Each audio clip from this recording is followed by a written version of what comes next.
बोले श्री गरुड़ जी महाराज की जय। गरुड़ पुराण का 7वां अध्याय। गरुड़ पुराण के 7वें अध्याय में बभ्रू वाहन प्रेत संस्कार का वर्णन किया गया है। सूत जी ने कहा कि इस प्रकार का वर्णन सुनकर गरुड़ पीपल के पत्ते के समान कांपने लगे और उन्होंने मनुष्य के उपकार के लिए, जो पीछे सुना कि किससे क्या बनता है आदमी, किस पाप को करने से किस योनि में जाता है, क्या निशान पाए जाते हैं, उसका वर्णन 6ठे अध्याय में था, 5वें में था। उसको सुनने से गरुड़ जी पीपल के पत्ते के समान कांपने लगे और उन्होंने मनुष्यों के उपकार के लिए श्री केशव भगवान से फिर पूछा कि मनुष्य जानकर अथवा अनजाने पापों को करके यम की यातनाओं को न पावे, ऐसे कौन से उपाय हैं। जो पाप कर लिया तो उसके लिए क्षमा करने के लिए कौन सा उपाय, चाहे वो जानबूझ के किए हों चाहे गलती से हो गए हों, उनके लिए उपाय कौन कौन से हैं उन्हें कहिए। डरा तो दिया, इनको करा तो नहीं जाओगे, ये करेगा तो ये हो जाएगा, ये करेगा तो इनका कोई रास्ता भी होएगा, होगी गलती से गलती हो जाए, समस्या का समाधान होगा। जहाँ भी वहाँ उपाय भी है। बिल्कुल। संसार रूपी समुद्र में डूबते हुए दुखित आत्मा वाले, पाप से नष्ट बुद्धि वाले, विषय वासनाओं से नष्ट आत्मा वाले के उद्धार के लिए हे स्वामी, प्राणों में जो निश्चित उपाय बतलाए हैं उन्हें कहिए, जिससे मनुष्य सद्गति को प्राप्त होते हैं। तब श्री भगवान ने कहा कि हे गरुड़, तुमने मनुष्यों के उपकार के लिए बहुत अच्छा प्रश्न किया है। अब तुम सावधान चित्त होकर सुनो, मैं तुमसे सब कहता हूं। पहले मैंने पुत्रहीन पापियों की दुर्गति कही है। हे खगेश्वर, पुत्र वाले धर्मात्माओं की कभी दुर्गति नहीं होती है। यदि किसी कर्म के विरोध से पुत्र की उत्पत्ति न हो तो बुद्धिमान मनुष्य किसी उपाय से पुत्र उत्पन्न होने के लिए यत्न साधन करे। अब पुत्र के उत्पन्न होने का उपाय सुनो। पुत्र के उत्पन्न होने का उपाय सुनो। भक्ति पूर्वक सतचंडी के विधान से हरिवंश पुराण की कथा को सुने और भक्ति भावना से शिव की आराधना द्वारा अच्छी बुद्धि वाला मनुष्य पुत्र उत्पन्न करें। हरिवंश पुराण सुने। हरिवंश पुराण एक पुराण है, उसमें काफी अध्यायों तक तो भाई कौन किसका पुत्र था, कौन किसका पिता था, और कौन किसका दाता था, परदाता था, और उसका पिताजी था, उसका पिताजी था, इन्हीं का वर्णन है। हरि के वंश का वर्णन हरिवंश पुराण है। सतचंडी जो अपनी दुर्गा सप्तशती आती है उसके पाठ। हरिवंश पुराण भक्ति पूर्वक सतचंडी के विधान से हरिवंश पुराण की कथा को सुने और भक्ति भावना से शिव की आराधना द्वारा अच्छी बुद्धि वाला मनुष्य पुत्र उत्पन्न करे। पुत्र पुण्य नामक नरक से पिता को बचाता है, इसलिए ब्रह्मा ने आप ही इसे पुत्र कहा है। पुत्र को पुत्र क्यों कहा है? क्योंकि पुत्र पुण्य नाम का जो नरक है उससे पार कर देता है, उसमें नहीं जाने देता अगर अच्छी बुद्धि वाला पुत्र है तो। स्मरण रहे कि एक भी धर्मात्मा पुत्र सब कुल को तार देता है और पुत्र सकल लोगों को जीत लेता है। यह सनातनी पद्धति है। इस उत्तम पुत्र का महात्म्य वेदों में भी कहा गया है। इसलिए पुत्र का मुख देखकर पिता पितृ ऋण से मुक्त होता है। पौत्र के स्पर्श करने से मनुष्य 3 प्रकार के ऋण से छूट जाता है और यमलोक आदि लोकों का उल्लंघन कर जाता है, और पुत्र पौत्र से स्वर्ग की प्राप्ति होती है। ब्रह्म विवाह से ब्याही गई जो पत्नी है उससे उत्पन्न ब्रह्मोड़ा पुत्र होता है। वह पुत्र उधर्वलोक स्वर्गलोक आदि में पहुंचता है और संग्रहित अर्थात बिना विवाहित स्त्री से उत्पन्न पुत्र अधोगति नरक में पहुंचता है। इस तथ्य को जानकर मनुष्य हीन जाति की कन्या से विवाह का त्याग कर दे, जातिहीन विवाह ना करे। अतः हे गरुड़, स्वर्ण स्त्रियों में स्वर्ण पतियों से जो वर्ण औरस पुत्र उत्पन्न होते हैं, वे ही श्राद्ध दान से पितरों को स्वर्ग में पहुंचाते हैं। पुत्र द्वारा प्राप्त श्राद्ध से मनुष्य स्वर्ग में जाता है। यही नहीं, प्रेत भी पराये के दिए श्राद्ध से स्वर्ग को गया है। उसे सुनो। इसी बात के दृष्टांत के लिए मैं एक पारलौकिक दान के उत्तम महात्म्य का सूचक एक प्राचीन इतिहास कहता हूं, प्राचीन आपको बात सुनाता हूं। हे गरुड़, पहले त्रेता युग में सुंदर महोदयपुर में महाबलवान और धर्म में निष्ठावान बभ्रुवाहन नामक राजा हुआ था।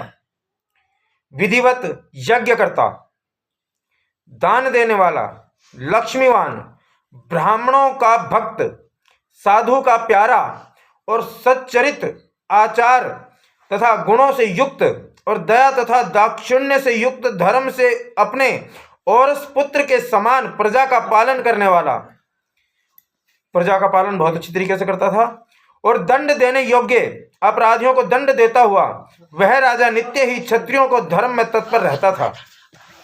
किसी समय महाबलवान वह राजा सेना सहित शिकार के लिए गया और उसने नाना प्रकार के वृक्षों से युक्त घने वन में प्रवेश किया। वह वन नाना प्रकार के मृगों से भरा हुआ था। उसमें नाना प्रकार के पक्षी कलरव कर रहे थे। राजा ने वन में दूर से एक मृग को देखा। तब राजा ने अति तीक्ष्ण और अति पुष्ट बाण से उस मृग को बेधा और वह मृग राजा के बाण को लेकर अदृश्य हो गया, अधमरा भाग गया। रुधिर से गीले स्थल को देखते हुए राजा ने उस हिरण का पीछा किया। हिरण घायल होकर भाग गया। उसके जो खून गिरा, वो खून टपका। उस खून को देखते देखते देखते देखते राजा ने उसका पीछा किया और उसी प्रसंग से दूसरे वन में प्रवेश कर गया। भूख प्यास से सूखे कंठ वाले और श्रम के संताप से अर्धमूर्छित राजा ने जलाशय पर पहुंचकर घोड़े समेत ही स्नान किया। कमल आदि की गंध से सुगंधित शीतल जल पिया। बाद में उस बभ्रुवाहन राजा ने जल से बाहर निकलकर विश्राम किया। सामने शीतल छाया वाली बड़े बड़े शाखाओं से अति विस्तृत और नाना प्रकार के पक्षियों के समूह से गुंजित मनोहर वट वृक्ष को देखा था। उससे अधिक ऊंचा होने के कारण, सबसे अधिक ऊंचा होने के कारण वह वट वृक्ष जंगल की बड़ी भारी पताका के समान प्रतीत होता था। उसी के मूल के समीप पहुंचकर राजा अर्धनिंद्रित हो गया, आधी नींदों में सो गया। उस राजा ने क्षुधा व तृषा से पीड़ित, व्याकुल इंद्रियों वाले, बिखरे बालों वाले और मेले कुचले अत्यंत भयानक, कुबड़े, लंबे और दुर्बल एक प्रेत को देखा। विकृत और घोर प्रेत भी उस वन में आए हुए उस राजा को देखकर चकित हुआ। वह प्रेत भी उत्कंठित मन से राजा के समीप आया। हे गरुड़, प्रेतराज उस समय राजा से बोला कि हे राजन, आपके दर्शन रूपी मिलन से मैंने प्रेत भाव छोड़ा और परम गति को प्राप्त हुआ। हे महाबाहो, आपके संयोग से आज मैं अति धन्य हुआ हूँ। राजा ने कहा कि हे प्रेत, यह कृष्ण वर्ण बड़ा भयानक मुख और घोर दर्शन, ऐसा बड़ा अमंगल प्रेतत्व तुमने किस कर्म के परिणाम से पाया है? हे तात, तुम मुझसे इस प्रेतत्व का सब कारण कहो। तुम कौन हो? किस काम से तुम्हारा प्रेतत्व दूर होगा? प्रेत ने जवाब दिया कि हे राजश्रेष्ठ, मैं तुमसे आदि से अंत तक सब कहता हूं और मेरे प्रेतत्व के कारण सुनकर तुम मुझ पर दया करने योग्य हो। सब संपत्तियों से पूर्ण वैदिक नाम का एक नगर है जो अनेक प्रकार के जनपदों तथा रत्नों से परिपूर्ण है, भवनों और प्रसादों की शोभा से युक्त है और नाना प्रकार के स्रोत, स्मार्थ आदि धर्म से युक्त है। हे तात, उस पुर में देवताओं का पूजन करता हुआ मैं निवास करता था। ये बात कौन कह रहा है? प्रेत, जो उस राजा को देख के आया है। मैं वैश्य जाति का हूं, मेरा नाम सुदेव है। हविष्यान्न से देवताओं को और कव्यान से, पिंडदान से पितरों को संतुष्ट करता था। नाना प्रकार के और दानों से मैंने ब्राह्मणों को संतुष्ट किया और दीन अंधे पंगु मनुष्यों को मैंने अनेक प्रकार का अन्न दिया। हे राजन, वह सब मेरा सुकर्म देव योग से निष्फल हो गया। जिस प्रकार मेरा सुकृत निष्फल हो गया उसे मैं कहता हूं। मुझे संतति मित्र बांधव आदि ऐसा कोई नहीं है जो मेरी औदर्व देहिक क्रिया करे। अंतिम संस्कार, अंतिम क्रियाएं जो होती हैं वो करे, ऐसा कोई मित्र बंधु बांधव सखा सहचर कोई नहीं है। बाकी धन की कोई कमी नहीं थी उसके पास। हे महाराज, जिसका 16 मासिक श्राद्ध नहीं होता है, सैकड़ों श्राद्ध करने पर भी उसका प्रेतत्व नहीं जाता है। हे महितपे, तुम औदर्व देहिक क्रिया करके मेरा उद्धार करो। राजा इस लोक में सब वर्णों का बंधु कहा जाता है। इससे हे राजन मुझे तारें, जिससे मेरी सद्गति हो और प्रेत की योनि से छूट जाए, ऐसा कार्य करें। हे वीर महाराज, जो मेरा प्रिय करना चाहते हो तो आपको ऐसा करना चाहिए। मैं आपको मणि रत्न दूंगा। भूख और प्यास आदि के दुखों के कारण प्रेतत्व मुझे बहुत ही दुस्सह्य है, सहन करने योग्य नहीं है। इस वन में सुंदर स्वादिष्ट फल हैं और शीतल जल है। क्षुधा से पीड़ित मैं उन फलों को नहीं खा पाता हूं और प्यासा हुआ भी मैं उस जल को नहीं पी सकता हूं। हे राजन, यदि मेरी औदर्व देहिक क्रिया नारायण विधि से हो और उसके आगे की सब विधियां भी वेद मंत्रों से की जाएं, तो निश्चय ही मेरा प्रेतत्व नष्ट हो जाएगा, इसमें कोई संदेह नहीं है। वेद मंत्र, तप, दान तथा सब जीवों पर दया, उत्तम शास्त्र को सुनना, विष्णु की पूजा, सज्जनों की संगति, ये सब बातें प्रेत योनि के नाश के लिए होती हैं, यह मैंने सुना है। इसमें प्रेतत्व को नाश करने वाली विष्णु की पूजा को तुमसे कहता हूं। न्याय से एकत्र किए हुए स्वर्ण, जो अंतिम संस्कार होता है ना, गर्भाधान संस्कार से सभी संस्कार होते होते जो अंतिम संस्कार होता है, कई जने पूछते हैं महाराज जी अब क्या करें, हम करना चाहते हैं। तो एक शब्द होता है, अपनी श्रद्धा अनुसार कर लो भाई, जैसे जैसा आप लोगों की श्रद्धा है ना वैसा कर लो। क्यों? क्योंकि मेरे ख्याल से ये जो क्रिया होती है ना, सबसे अधिक बड़ी क्रिया है अंतिम जो होती है। हाँ, सबसे अधिक बड़ी क्रिया है ये। भाई सामर्थ्यवान व्यक्ति करते भी होंगे, मैं नहीं कह रहा कि कोई नहीं कर सकता, कोई तो करता होगा, परंतु अब इसके बारे में सुने कि इसमें क्या है, आगे आएगा। इसमें प्रेतत्व को नाश करने वाली विष्णु की पूजा में तुमसे कहता हूं। न्याय से एकत्र किए हुए, ईमानदारी से कमाए हुए, कोई छल कपट का नहीं। स्वर्ण सोना 32 माह से स्वर्ण को लेकर हे राजन उसकी एक नारायण की प्रतिमा बनाएं। उस प्रतिमा को 2 पीले कपड़ों से आच्छादित और सब आभरणों से सुशोभित करें और अनेक प्रकार 7 तीर्थों के जल से स्नान कराकर सिंहासन पर स्थापित करके पूजा करें। उस स्वर्णमयी प्रतिमा के पूर्व भाग में श्रीधर, दक्षिण में मधुसूदन, पश्चिम में वामन देव और उत्तर में गदाधर को और मध्य में ब्रह्मा तथा महेश्वर देव को स्थापित कर गंध पुष्प आदि से विधि पूर्वक पृथक पृथक पूजन करें, अलग अलग उनका पूजन करें। तब प्रदक्षिणा करके अग्नि में देवताओं को तृप्त करके घी, दही और दूध से विश्व देव को तृप्त करें। अनंतर स्नान कर नारायण के आगे विधि पूर्वक औधर्व देहिक क्रिया करें। क्रोध तथा लोभ से रहित होकर शास्त्र की रीति से शव श्राद्ध और वर्षोत्सर्ग करें।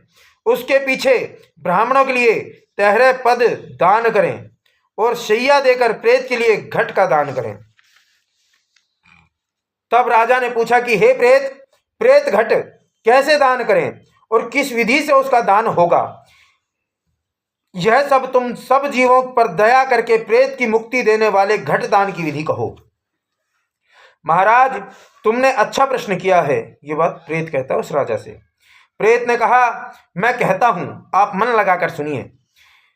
जिस सुदृढ़ दान से प्रेतत्व नहीं होता, ऐसा यह प्रेत घट नामक दान सब अशुभों का नाश करने वाला है, अगतियों को क्षय करने वाला है।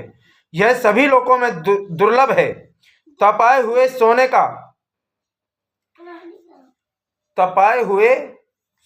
का घर बनाकर ब्रह्मा, ईश, केशव और लोकपालों इंद्र, यम, वरुण, कुबेर आदि को आवाहन कर इस घड़े में संयुक्त करें। फिर उसमें दूध और घी भरकर भक्ति और नम्रता से ब्राह्मण को दान कर दें। इस घट के दान देने पर अतिरिक्त और सैकड़ों दानों की कोई आवश्यकता नहीं है। इस घट के मध्य में ब्रह्मा तथा पूजन करें, पूर्व आदि दिशाओं में, और घट के कंठ में क्रम में लोकपालों का पूजन करें। हे राजन, धूप, फूल आदि चंदन से विधि पूर्वक पूजन करके दूध और घी समेत उस सोने के घट को दान करना चाहिए। महापातकों का नाश करने वाले यह सब दानों में श्रेष्ठ दान कहलाता है। इसलिए हे राजन, प्रेतत्व दूर करने के लिए मनुष्यों को यह दान अवश्य करना चाहिए। तब श्री भगवान ने कहा कि हे कश्यप, इस प्रेत के साथ जब राजा बात कर रहा था, उसी समय हाथी, घोड़ों तथा रथों से भरी हुई उस राजा की सेना भी राजा को ढूंढती हुई आ गई। सेना के आने पर राजा को महामणि देकर और नमस्कार कर पुनः प्रार्थना करके प्रेत अंतर्ध्यान हो गया। फिर उस वन से निकलकर राजा भी अपने नगर को आया और अपने नगर में पहुंचकर उसका प्रेत के कथा अनुसार कहा। हे गरुड़, औदर्वदैहिक विधि से उस प्रेत के लिए राजा ने सभी श्राद्ध किया। उसके पुण्य देने से प्रेत योनि से छूटकर वह स्वर्ग लोक को गया। दूसरे के लिए दान और श्राद्ध से प्रेत भी उत्तम गति को प्राप्त हुआ। अतः यदि पुत्रों से दिए गए श्राद्ध से पिता सद्गति को प्राप्त होता है, तो इसमें क्या आश्चर्य है। इस पवित्र इतिहास को जो सुनेगा और कहेगा, वे दोनों पापी होने पर भी प्रेत योनि को प्राप्त नहीं होंगे, इसमें कोई शंका नहीं है। बोले श्री गरुड़ जी महाराज की।